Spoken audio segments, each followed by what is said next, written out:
আমি ৩টে ভুলের কথা আপনাদের সামনে বলতে চলেছি বন্ধুরা। এই ৩টে ভুল যদি আপনি করে থাকেন তাহলে আপনার বডি বানানোর স্বপ্নটা এখানেই মিথ্যা হয়ে যাবে। দেখেন বন্ধুরা, আমাদের প্রত্যেকটা মানুষের কিন্তু একটা সুন্দর বডি বানানোর স্বপ্ন থাকে, একটা সুন্দর ফিজিক বানানোর স্বপ্ন থাকে। হ্যাঁ, এই স্বপ্নটা কিন্তু আমরা নিজেরাই নষ্ট করি। আজকে তুলে ধরবো যে এই ৩টি ভুল কি হতে পারে, আপনাদের জীবনে সবথেকে বড় ভুলগুলো কি। তো বন্ধুরা, ভিডিওটা ভালো লাগলে কিন্তু চ্যানেলটা সাবস্ক্রাইব করতে হবে এবং পাশে থাকতে হবে। লাইক কমেন্ট করবেন, আমি কমেন্টের উত্তর দেওয়ার চেষ্টা করব। দেখেন বন্ধুরা, আমরা প্রতিদিন যে ভুলগুলো করে থাকি সেই ভুলের মাধ্যমে একটা বড় ভুল আছে, সেটা হচ্ছে প্রতিদিন একই ধরনের এক্সারসাইজ করা। আপনি কি জানেন প্রতিদিন এক্সারসাইজ করলে কি হয়? আমি প্রথম মিস্টেকের কথা বলছি। প্রতিদিন যখন আপনি একই ধরনের ব্যায়াম করবেন তখন কিন্তু আপনার একই জায়গায় ক্ষত হবে। তার আগে জেনে নিতে হবে আমাদের বডিটা কী সিস্টেমে কোন লেভেলে তৈরি হয়। জিম করার ফলে বডি তো তৈরি হবেই, কিন্তু কোন প্রক্রিয়ায় তৈরি হয় এটা আমাদের জানতে হবে আগে, তারপরে বুঝতে পারবেন। দেখেন, আমরা যখন এক্সারসাইজ করি তখন কিন্তু প্রথম দিন আমাদের গায়ে ব্যথা হয়, প্রচুর পরিমাণ ব্যথা হয়। তো এই ব্যথাটা হয় কী কারণে জানেন কি? দেখেন, আমরা যখন এক্সারসাইজ করি তখন কিন্তু আমাদের শরীরটা এক কথায় ক্ষত হয়। মানে এক্সারসাইজ করলে আমাদের ছোট ছোট মাইক্রো লেভেল আকারে আমাদের শরীরটা ড্যামেজ হয়, যেটা কিন্তু আমরা খালি চোখে দেখতে পারি না। আমরা অনুভব করতে পারি যে আমাদের শরীরে পেইন হয়েছে, ব্যথা হয়েছে। তো এখানেই আমরা একটা বড় ভুল করে থাকি। সেই ভুলটা হচ্ছে আমরা ওই ব্যথা কমানোর জন্য পেইন কিলার অর্থাৎ যে কোনো মেডিসিন খেয়ে বসি। এটা করা যাবে না। ওই ব্যথাটা ন্যাচারালভাবে, ন্যাচারাল প্রক্রিয়ায় আবার কিন্তু আপনার ব্যথাটা কমে যাবে।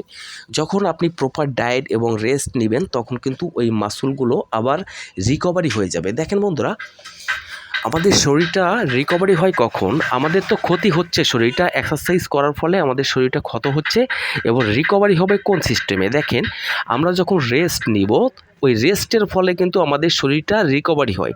আমরা যখন রেস্ট নিই তখন রাতের বেলায় কিন্তু আমাদের শরীরে টেস্টোস্টেরন হরমোন রিলিজ হয় প্রচুর পরিমাণ।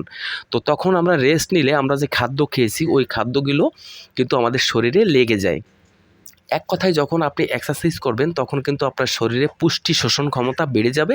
তখন কিন্তু আপনি যেটা খাবেন সেই পুষ্টিটা আপনার শরীরে টেনে নিয়ে যাবে, এবং টেস্টোস্টেরন হরমোন কিন্তু আপনার বডিটা রিপেয়ার করতে সাহায্য করবে। তো দ্বিতীয় ভুলটা কি করে থাকি এটা আমরা জানবো। আমরা প্রথম ভুলের কথা তো জানলাম, এবং দ্বিতীয় ভুল হচ্ছে পায়ের ব্যায়াম না করা।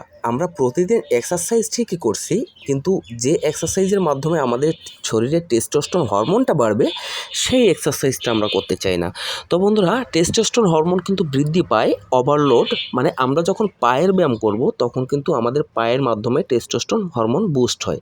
মানে আমাদের এক কথায় লেগের ওয়ার্কআউট করতে হবে সপ্তাহে 1 থেকে 2 দিন। আমরা এই ওয়ার্কআউটগুলো করি না বলেই কিন্তু আমাদের বডিটা হতে দেরি হয়। আপনি আজ থেকে শুরু করুন পায়ের ব্যায়াম। সপ্তাহে 2 থেকে 3 দিন পায়ের ব্যায়াম করবেন, তাহলে দেখবেন দ্রুত টেস্টোস্টেরন হরমোন আপনার শরীরে রিলিজ হওয়া শুরু করবে। এবার দেখেন তৃতীয় ভুল। তৃতীয় ভুলটা হচ্ছে সবথেকে বড় ভুল। আমরা তো প্রতিদিন একই ওয়েটে ব্যায়াম করছি, তাই না? আপনি 5 কেজি দিয়ে সারা বছরই ব্যায়াম করছেন। তো এই 5 কেজি দিয়ে সারা বছর ব্যায়াম করলে কিন্তু আপনার ব্রেন থেকে কোনো সিগন্যাল রিলিজ হবে না।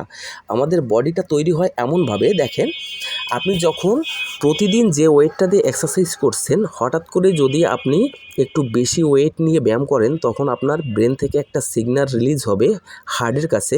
তবে সেই সিগন্যালটা ব্রেন বলবে হার্টকে যে আগের থেকে যে কোনো একটা পার্টিকুলার অঙ্গ বেশি ওয়েট নিয়ে ব্যায়াম করছে, তাহলে ওখানে একটু শক্তি সঞ্চয় করে দাও এবং মাসলগুলো একটু বড় করে দাও।